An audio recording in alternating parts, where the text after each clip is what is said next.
Imagine waking up one day and realizing that goal you set when you were just 19, you didn't just hit it, you absolutely crushed it.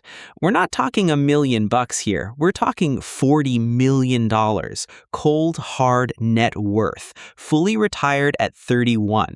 How does a freelance dev from Latin America go from 25K to those kinds of insane numbers? And is the money actually everything it's cracked up to be? Here's the whole story straight up. Welcome to The Plot. Today's story isn't just about making bank. It's a straight-up blueprint on patience, luck, and being smart enough to grab an opportunity when it hits. The guy behind today's story decided to break his silence and share every single detail of his journey, from his early days building websites to selling his companies and calling it quits while he was at the top of his game. Focus on every word here, because these lessons are priceless. Also, make sure to grab a snack and settle in.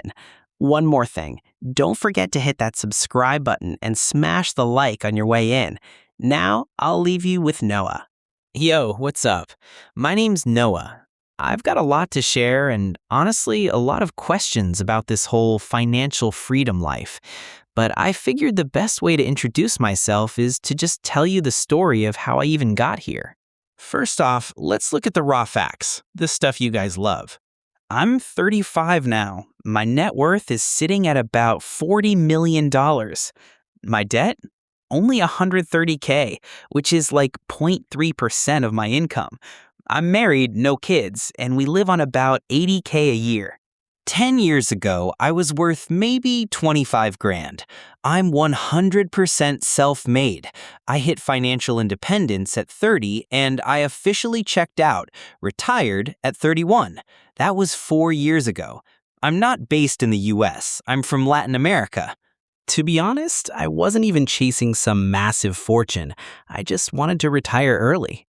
Funny enough, I didn't even find out about this FIRE community until a month ago. It showed up at the perfect time for me, but I'll get into that later. My story is a bit weird compared to what you usually hear. It's a mix of grinding my soul out, some serious luck, and having some amazing mentors. My wealth came from two things: selling 2 software companies and riding the crypto wave. Now, I know a lot of you hate on crypto, but the truth is, I made most of my money just by holding for over a decade. I started freelancing for Bitcoin back in 2012. Since then, I haven't sold a single Satoshi except to pay for my life. 92% of my crypto is just my salary saved up. The other 8% came from a big buy I made after selling one of my companies. Growing up, I was obsessed with math and computers, so computer science was the obvious move. But I wasn't just a tech geek. I was curious about everything: philosophy, lit, history, art. I knew early on that if I wanted to follow my curiosity without worrying about the bills, I needed to be financially free, fast. I got hooked on the rich dad, poor dad vibe. Around 19, I set a goal: $1 million. I didn't do the math, it just sounded like a huge, impossible number that would let me live forever. I stayed busy mastering my craft, and that $1 million goal just sat in the back of my mind while I worked my tail off. I never looked at Bitcoin as an investment. At first, it was just a way to work with global clients instead of the local ones who were cheap and boring. Later, I saw it as a solid savings plan because my local currency was trash and I didn't trust the dollar or the euro either. During my freelance years, I was building websites left and right just to sharpen my skills. One of them actually took off on its own, and I ended up selling it to a former client. It was a simple digital service site. I built it from scratch and ran it entirely by myself until the exit. That was the first time I saw a huge chunk of cash hit my account. It got me close to that million, but I wasn't there yet. After freelancing for a while, I started a tech services company. I wanted a team. I realized that flying solo has a ceiling you just can't break. Those years were wild. We struggled to even break even for about 2 years. We learned everything the hard way: how to keep clients happy, how to manage people, how to delegate, and how to handle risk. I hired some amazing people who are still my best friends today. I poured everything I had into that business, and it started paying off. We were growing at like 50% a year. I lived off the dividends while my crypto was quietly exploding in the background. I wasn't even checking my net worth back then.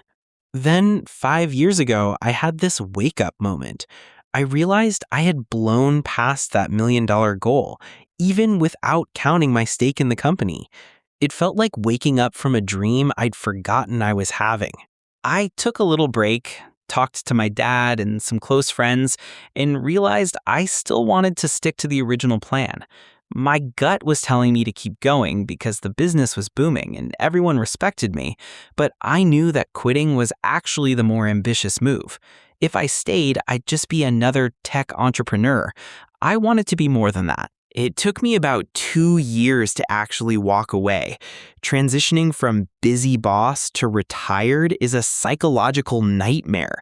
Delegating everything, negotiating the sale with my partner, talking to the team, it took a lot of therapy to find the courage to lose that social status. In 2020, right before the pandemic hit, I finally pulled the plug. It was a very strange year for me. My family wasn't rich, but my parents did everything to give us a killer education. My dad taught me the money game, and my mom taught me that life is about more than a paycheck. I owe them everything: my life, my education, and my genes, like that ability to delay gratification. I call this luck because I didn't choose my parents. It's also luck that the tool I used to make money, Bitcoin, turned out to be the best investment of our lifetime. And let's be real, being a math nerd in a high-paying tech industry is a lucky break too. But the real secret sauce? Mentors. From a high school math teacher to business mentors who helped me survive running a company. Without them, my life wouldn't be this awesome. My part was just working hard and having the guts to ask for help when I was lost. Now, I'm just trying to figure out how to take all these blessings and turn them into something positive for the world. I'm mentoring young people, and I'm looking for new ways to make an impact. I've got some new ideas, but I'm still searching. The journey's just getting started. I really hope you guys dug Noah's success story and took away some solid gems from his journey. Honestly, I'm a sucker for these kinds of raw, real-deal success stories.